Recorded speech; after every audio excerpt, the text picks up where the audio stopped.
Hello guys, welcome to news update. Please जल्दी से channel subscribe कर लेना गाइज़। सिडनाज, इनको देखकर आज भी फैंस का दिल धड़क उठता है। कोई इन्हें कैसे भूल सकता है। भूलना तो दूर की बात है, ये हमेशा यादों में रहते हैं फैंस के। सिद्धार्थ और शहनाज, जिनसे बना सिडनाज।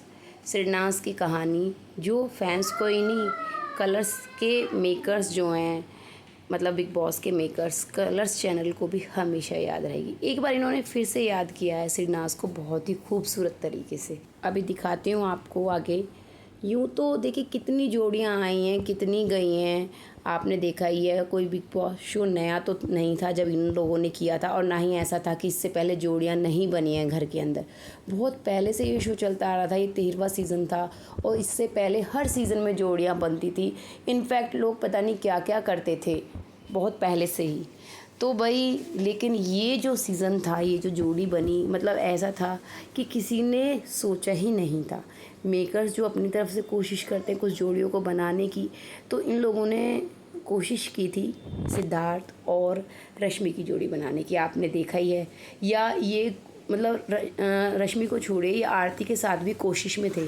शहनाज को तो इन्होंने दूर दूर तक सोचा ही नहीं था कि ये लड़की इतना कमाल करेगी, या ये दोनों शहनाज और सिद्धार्थ, मतलब इतना आप सोच नहीं सकते कि जो मेकर्स हैं, मतलब जिन्होंने देखा है इन्हें लाइव, हम तो टीवी पे वैसे देखते थे ना, जिन्होंने इन्हें वहाँ कैमरों से देखा है, वो लोग भी इस तरह से इनकी केमिस्ट्री को देखकर, इनका जो बॉन्ड था उन्हें देखकर इस तरह से बोलते थे कि भाई इनको देखते रहना पसंद करते थे वो खुद भी, कि इतनी एनर्जी थी इन लोगों में।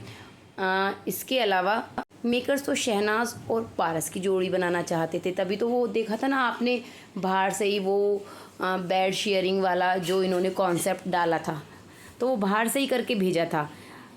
लेकिन तकदीर को कुछ और ही मंजूर था, जोड़ी बनी तो सिद्धार्थ और शहनाज यानी सिडनाज की, जो किसी ने नहीं सोची थी, लेकिन फैंस को पसंद आ रही थी क्योंकि उन दोनों का बॉन्ड बहुत सच्चा था, मतलब बहुत ही प्योर। इस तरीके से शुरू हुआ कि एक दूसरे से कोई उम्मीद नहीं थी। हाँ, फन मस्ती दोस्ती शुरू हुई, उम्मीदें बढ़ी तो झगड़े भी हुए, झगड़े हुए तो प्यार हुआ, प्यार हुआ तो बस सब कुछ कुर्बान कर दिया इन दोनों ने। मतलब सिद्धार्थ ने नहीं सोचा अपनी इमेज के बारे में बाहर, शहनाज ने, एक तरह से होता है ना कि सिद्धार्थ इतना ज़्यादा गुस्सा हो जाते थे, शहनाज ने एक बार भी नहीं सोचा हीना के भड़काने पर भी।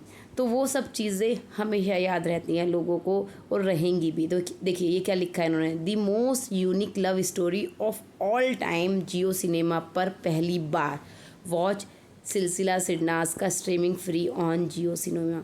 जो इन्होंने बाद में मूवी निकाली थी, फैंस की मूवी देखकर, फैंस ने एक मूवी निकाली थी बाद में, है ना, तो कलर्स वालों को भी लगा कि हम भी कुछ अपना करते हैं ना, कि भाई जब इतनी हिट है जोड़ी तो पैसा बनाया जाए। तो उन लोगों ने भी अपनी एक शॉर्ट मूवी निकाली थी, शॉर्ट मूवी नहीं, मतलब पूरे उसका जो भी इनकी जर्नी थी उसका एक वर्जन। मूवी तो बड़ी थी भाई, पूरी मूवी है, तो गाने भी हैं इसमें, और ये भी बहुत हिट हुई थी। कमाल की बात है, ये बहुत हिट हुई थी, इतने साल बाद भी ये लोग इसके बारे में ट्वीट कर रहे हैं। अब इसमें शहनाज गिल का हैशटैग भी यूज़ हुआ है। इसके अलावा इसके कमेंट में काफ़ी सारे फैंस ने शहनाज को टैग भी किया है। तो आप क्या सोच रहे हैं, ये शहनाज तक नहीं पहुंचा होगा, ट्वीट ज़रूर पहुंचा होगा। और उनका ये देखकर मतलब क्या हाल हुआ होगा, ये तो कोई समझ ही नहीं सकता है ना, दिल धड़कता है।